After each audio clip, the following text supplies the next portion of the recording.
This is a Trimble TD 540 Android tablet. We're going to go into the Earthworks app.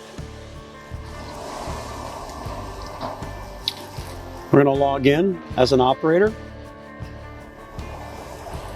And the first thing I'm going to want to do is sync the data to make sure there's, if there's any updates to the job site.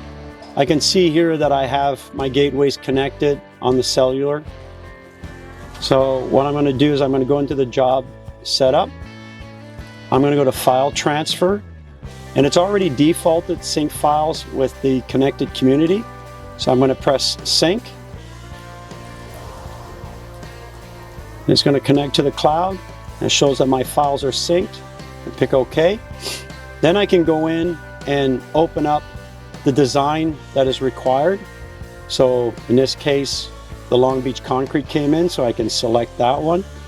And then if there's any master alignment, in this case there is none, but that would be my guidance surface is the concrete. And then I would pick Apply, and then I would start. The machine's turned off right now, so some of the sensors are not activated. And then I would press Start here and then go grading.